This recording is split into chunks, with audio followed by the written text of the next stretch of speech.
سال بعد اس مسجد میں جگہ کم پڑنے لگی، کیونکہ جب مسجد نبوی کی بنیاد ڈالی گئی تھی اس وقت اس مسجد کی چوڑائی 35 فٹ اور لمبائی تقریباً 30 فٹ تھی، اور اونچائی بیچ میں فاصلہ اس کی جو چھت تھی تقریباً 2.5 پونے 3 میٹر اوپر پر اس کی چھت رکھی گئی تھی۔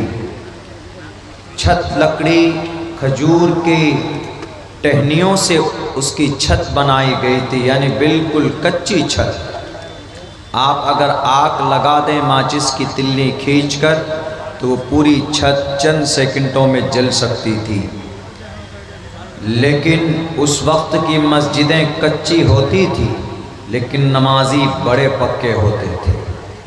آج مسجدیں بہت مضبوط ہے، بہت پکی ہے، لیکن آج نمازی بہت کچے بھی ہیں اور بہت کم بھی ہیں۔ ہماری مسجدیں آباد نہیں ہو پا رہی ہے، اس پر بات کروں گا میں۔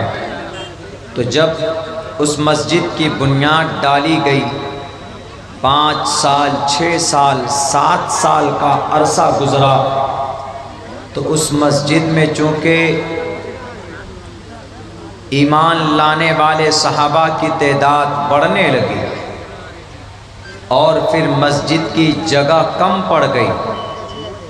جب مسجد کی جگہ کم پڑی تو اللہ کے نبی علیہ السلام نے مشورہ کیا اور صحابہ نے بھی بڑھ چڑھ کر حصہ لیا اور یہ کہا کہ اس مسجد کو تھوڑی وسیع کی جائے، بڑی کی جائے۔ جیسے آج آپ کے گاؤں میں مسجد کے توسیع کے کام کے لیے جلسے ہوتے ہیں، نوجوان اس کو بڑھانے کے لیے محنتیں کر رہے ہیں، تو اس وقت جب بات آئی سامنے کہ اس مسجد کو تھوڑی اور چوڑی کی جائے تو اس کی چوڑائی جہاں 35 فٹ تھی تو اس کی چوڑائی 20 فٹ اور بڑھانے کی بات ہوئی، اور لمبائی جہاں 30 فٹ تھی تو 15 فٹ اور بڑھانے کی بات ہوئی۔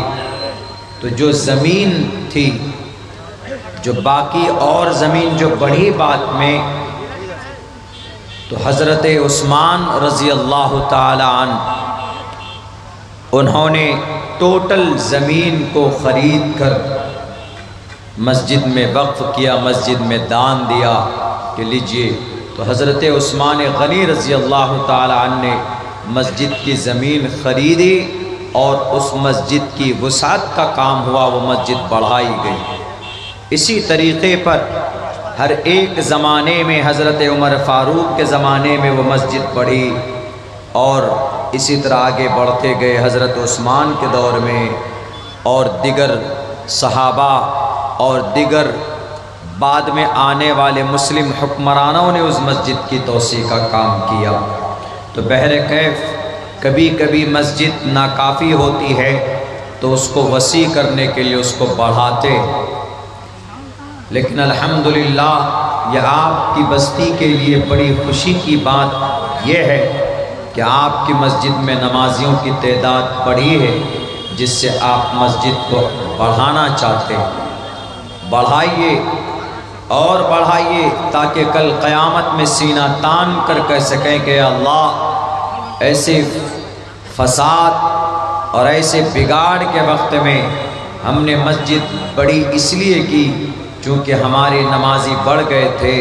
تو یہ آپ کا عمل، آپ کی مسجد کے اندر توسیع کا کام، یہ کل قیامت میں ممکن ہے اگر آپ کی نیت صحیح ہو تو یہ نجات کا ذریعہ بھی آپ کے لیے بن سکتا ہے۔ اسی لیے بہت مبارک کام ہے جو آدمی مسجد بنانے میں تعاون پیش کرتا ہے، جو آدمی مسجد بنانے میں بڑھ چڑھ کر حصہ لیتا ہے تو وہ بہت ہی خوش نصیب انسان ہے۔ آپ 100 200 300 400 500 روپے کا گوشت لا کر کھا کر ہضم ہو جائے گا، صبح آپ بیت الخلاء میں اس کو چلا جائیں گے تو وہ چیزیں وہاں پر صاف کر کے آ جائیں گے، لیکن آپ نے 500 سے 1000 روپے سے 100-200 روپے سے اگر کسی مسجد کی تعمیر میں آپ حصہ لیتے ہیں تو یہ چیزیں ضائع نہیں ہوتی، بلکہ یہ اللہ کے اکاؤنٹ پہ لکھا جاتا۔ رب قرآن کریم میں کہتا ہے ما عندکم ینفد وما عند اللہ باق، جو تمہارے پاس ہے وہ ختم ہونے والا ہے، اور جو تم نے وما عند اللہ باق، اور جو اللہ کے پاس جمع ہو گیا، اللہ کے پاس کوئی کیسے بھیجتا ہے پیسہ اور دولت؟ وہ نیکی کی شکل میں جاتی، جیسے آپ نے یہاں پر کچھ پیش کیا ہے، تعاون کیا ہے، یہ آپ کا بیکار نہیں جائے گا، بلکہ وہ اللہ کے پاس جمع ہو گیا۔ یہ میں نہیں کہہ رہا، یہ رب کا قرآن کہہ رہا۔ جناب محمد رسول اللہ صلی اللہ علیہ وسلم کی حدیث مبارکہ کہتی من بنا للہ مسجدا بنا اللہ لہ بیتا فی الجنہ، آپ دنیا میں جس اعتبار سے مسجد بناتے ہیں، اللہ تبارک و تعالیٰ کل قیامت میں جنت میں آپ کے لیے اسی طرح کا محل تعمیر کر کے آپ کو دے گا۔ میرے بھائیوں، کبھی کبھی بہت دکھ بھی ہوتا کہ آدمی اپنی عبادت خانے کی تعمیر کے لیے کروڑوں روپے جمع کر لیتا ہے۔ ابھی ہمارے بھارت کے اندر ہماری مسجد کو شہید کر کے ایک بت خانہ بنایا گیا، تقریباً 5000 کروڑ روپے جمع ہوئے بنانے کے لیے اس مندر کو، جس کو رام مندر بولتے ہیں۔ بابری مسجد تھی پہلے، وہاں پر اس کو شہید کر کے یہ پیسہ دان کر کے وہ پیسے آئے۔ حالانکہ مندر بنانے پر کل قیامت میں کوئی اجر ہے؟ کوئی اجر نہیں ہے، نہ ویدوں میں ہے، نہ رام مندر کے ماننے والوں کی کسی شاستر کے اندر ہے کہ تم اگر تم مندر بناؤ گے تو تم کو سورگ کے اندر کوئی بڑا مقام و مرتبہ دیا جائے گا۔ لیکن مسجد بنانے پر ضرور ہے، مسجد بنانے پر ان کے گرنتھوں میں بھی ہے کہ ہیتو برہمگتستان تی ستسنگتر دان وچارتوشا، کہا گیا ہے کہ ایشور کے نام کو جپنے کے لیے جو جس جگہ پر ستسنگ کی جاتی ہے، یعنی ایشور کی عبادت کی جاتی ہے، وہ جگہ قابل مبارک ہے، اس لیے کہ اس جگہ پر انسان کو شانتی ملتی، اس جگہ پر انسان کو، جس جگہ پر ایشور کا نام لیا جائے وہ جگہ امن کی جگہ ہے۔ جس جگہ پر پرماتما کا نام جپا جائے، اور مسجد میں ہم لوگ کیا کرتے ہیں؟ مسجد میں ہم لوگ صرف اللہ کا نام لیتے، مسجد میں صرف ہم لوگ اللہ کی عبادت کرتے، دوسرا اور کوئی کام مسجد میں نہیں ہوتا، یعنی اللہ کی بندگی کے لیے، اللہ تبارک و تعالیٰ ہی کے تعلق سے ان کی کتابیں سننے، سنانے، پڑھنے، پڑھانے کے لیے مدارس بنتے ہیں، مکاتب چلائے جاتے ہیں۔ بلکہ اللہ کے نبی علیہ السلام نے مدینۃ المنورہ میں بیٹھ کر وہاں کے پتھر پر بیٹھ کر محمد علیہ السلام نے دنیا کے تمام امور کے فیصلے کیے، سیاست ہو، سماجی کام ہو، ملی کام ہو، قوم کے لیے اگر کوئی بھی کام ہوتا تھا تو آپ علیہ السلام وہی مسجد نبوی پر بیٹھ کر وہ کام انجام دیتے تھے۔ یہاں تک کہ صحابہ کرام کو جنگ میں بھیجنے کا کام اسی مسجد نبوی سے ہوا کرتا تھا، مسجد سے ہوتا تھا۔ نکاح بھی ہو تو مسجد میں ہو، دینی کوئی بھی مشورہ ہو تو مسجد میں ہو، ہمارے بچوں کی تعلیم کا بندوبست مسجدوں کے اندر ہو۔ دنیا کو نہیں معلوم تو معلوم ہونا چاہیے کہ دنیا کا سب سے پہلا مدرسہ اگر کہیں پر تھا تو مسجد کے اندر تھا، جس کو آج دنیا اصحاب صفہ، مدرسہ صفہ، جو مسجد نبوی کے بالکل قریب میں ایک چبوترا بنا دیا گیا تھا پتھر کا، تو صحابہ کرام وہیں پر بیٹھ کر قرآن کو سیکھتے تھے۔ اللہ کے نبی پر جو حدیث نازل ہوتی تھی اس کو یاد کیا کرتے تھے، اور جو صحابہ دور سے آتے تو وہ وہیں پر رکتے تھے، قیام کرتے تھے، اور اسی سے جو صحابہ پہلے سے قرآن اور احادیث کی جو جانکاری ہوتی تھی وہ ان سے سیکھا کرتے تھے۔ آج ہم لوگ مسجد سے الگ ہو گئے، آج صرف اذان ہو تو مسجد میں وہی 10-5 لوگ پہنچتے ہیں نماز پڑھنے کے لیے، باقی مسلم نوجوان، مسلم ہمارے سماج کا ایک بڑا طبقہ مسجد سے بالکل الگ تھلگ رہتا، جس کی بنیاد پر مسجد، اگر آپ مسجد کو آباد نہیں کریں گے، نمازیوں کی تعداد نہیں بڑھے گی، تو آپ کیا سمجھتے ہیں کہ وہ مسجد آپ کے لیے خیر کا ذریعہ بنیں گی؟ جب مسجدیں آباد نہیں ہوتی ہے تو مسجد کے دل سے پوچھو، ان کے دل سے ہو سکتا ہے آپ کے تباہی اور بربادی کے لیے کوئی آہ نکلتی ہو۔ میرے بھائیوں، دنیا کے اندر 4 مسجد کا چرچا میں کروں گا آپ کے سامنے، جن میں سے 2 مسجد ہیں جو محفوظ، باقی 2 مسجد ایسی ہے جو اتنی رو رہی ہے، اذان کی آواز کے لیے ترس رہی ہے، اور کوئی ایمان والا اس کو بچانے والا نہیں ہے۔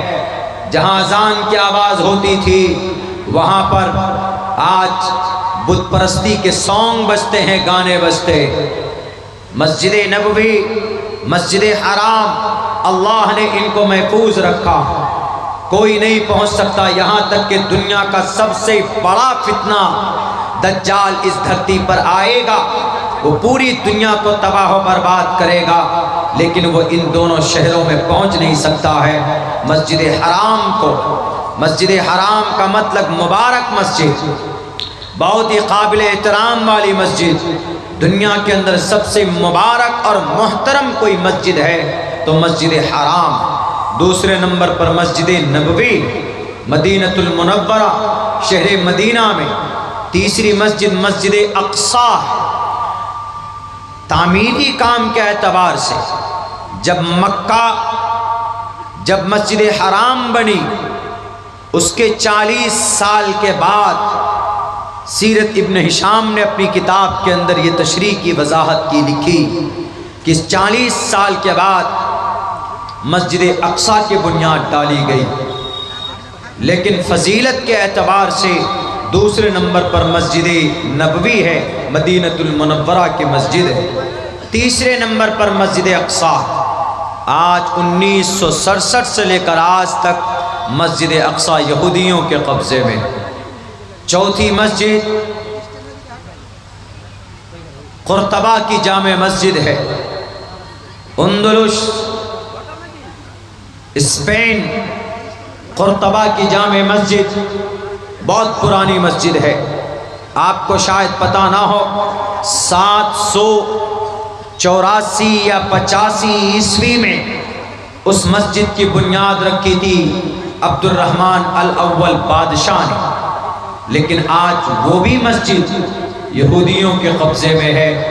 اس مسجد کو گرجا گھر بنا دیا، یعنی اس مسجد میں اذان نہیں ہوتی، اس مسجد میں 5 وقت کی نماز نہیں ہوتی، نہ مسجد اقصیٰ میں، مسجد اقصیٰ کے کونے میں کہا گیا ہے ان یہودیوں نے، ظالم اسرائیل کے اندر بسنے والے نتن یاہو کے ان چیلوں نے اس مسجد کو اپنے نرغے میں لے رکھا۔ 1967 سے لے کر آج تک وہ مسجد یہودیوں کے قبضے میں۔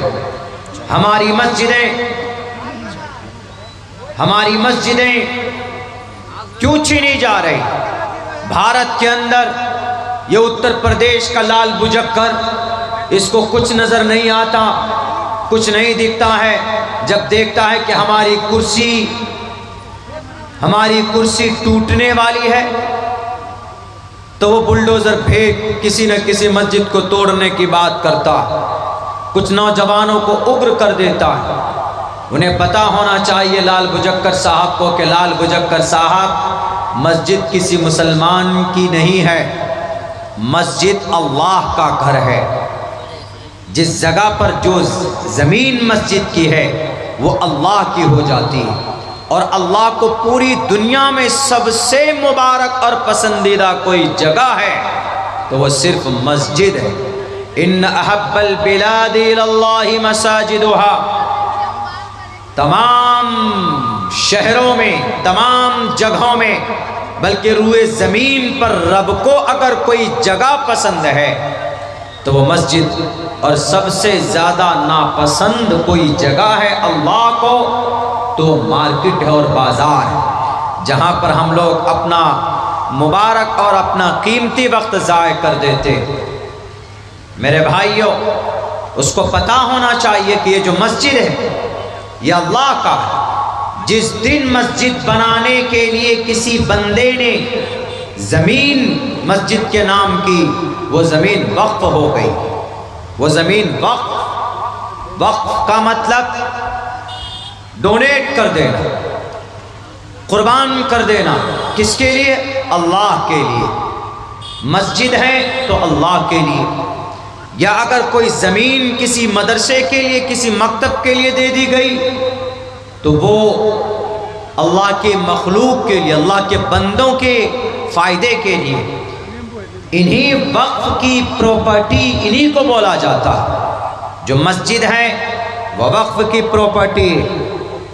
اور ہمارے بھارت کے اندر جو زمین وقف کی گئی ہے، یعنی ہمارے پوروج نے، بادشاہوں نے، مالداروں نے جو ہمارے ہندوستان میں جو زمین وقف کیے ہیں، پتہ ہے ان کی کتنی تعداد ہے، کتنے ایکڑ میں ہے؟ 9.5 لاکھ ایکڑ زمین وقف کی ہے بھارت کے اندر۔ 9.5 لاکھ ایکڑ زمین، 9 ایکڑ نہیں، 900 ایکڑ نہیں، 9000 ایکڑ نہیں، 9.5 لاکھ ایکڑ زمین وقف کی ہے، یعنی اللہ کے نام پر لوگوں نے وقف کیے ہیں۔ انہی زمین کو ہڑپنے کے لیے، انہی زمین پر ناجائز تسلط جمانے کے لیے، انہی زمین پر ناجائز قبضہ کرنے کے لیے mister prime minister mister Modi ji نے ایک نیا سنشودھن لانے کی بات کہی۔ یعنی ابھی اگر آپ کے ضلع کٹیہار میں کوئی وقف کی پراپرٹی ہے تو آپ کے ضلع کٹیہار میں جو وقف کی کمیٹی ہوگی تو اس زمین کا دیکھ بھال کرنے والا تو وہ جو وقف کی کمیٹی کا ہیڈ ہے، متولی ہے، جو ممبران ہیں وہ ہوں گے، اور وہ ٹوٹل ممبران مسلمان ہوں گے۔ یہ ابھی تک تھا، لیکن جب یہ قانون آئے گا تو آپ کے کٹیہار میں وہ جو وقف کے ٹیم کا جو سب سے بڑا سردار ہوگا وہ ڈی ایم ہوگا، اور 2 غیر مسلم ہوں گے اس کے ممبر۔ یعنی سنستھا ہماری، زمین ہماری، دیکھ بھال کرنے والے آپ کون ہوں گے جی؟ ڈی ایم کیوں ہوگا؟ اور 2 غیر مسلم ممبر کیوں ہوں گے؟ یہ بات سمجھ کے خلاف ہے۔ اسی کے لیے ہم لوگ پروٹیسٹ کر رہے ہیں، اسی کے لیے ہم لوگ احتجاج کر رہے ہیں کہ ہمیں یہ قانون پسند نہیں۔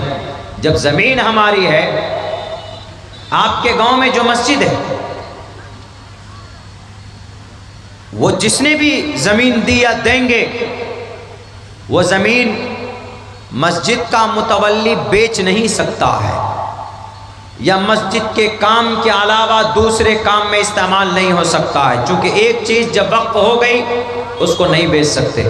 لیکن mister prime minister mister Modi اس کو بیچنا چاہتے ہیں۔ بیچا ہے۔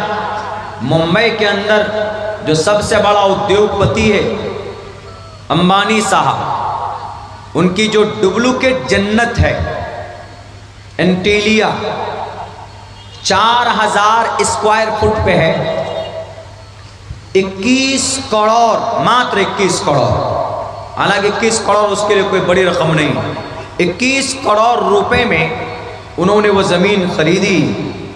جب تحقیق کی گئی پتہ یہ چلا کہ وہ وقف کی زمین ہے۔ وقف کی زمین کوئی نہ بیچ سکتا ہے نہ کوئی خرید سکتا ہے۔ وقف کی زمین کو صرف قوم کی فلاح کے لیے، سماج کی ترقی کے لیے، اللہ کی عبادت کے لیے، اللہ کو راضی کرنے کے لیے استعمال کیا جا سکتا، اور کسی دوسرے یا تیسرے مقصد کے لیے نہیں ہو سکتا، لیکن اس کو 21 کروڑ روپے میں بیچا گیا اور ابھی اس کا کیس کورٹ میں چل رہا۔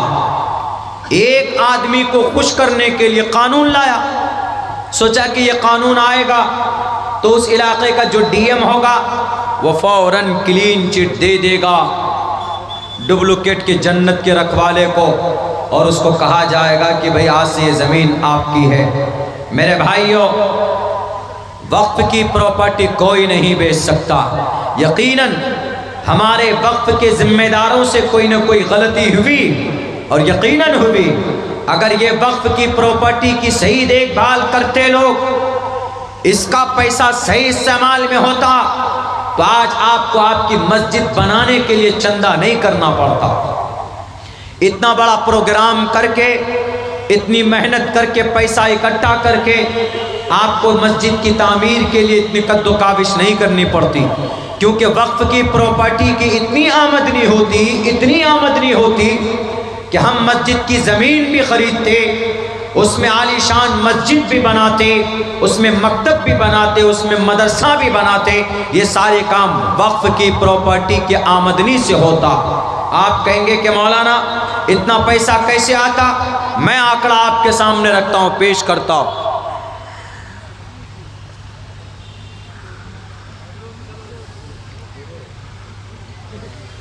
شکریہ، جزاک اللہ۔ مہاراشٹرا میں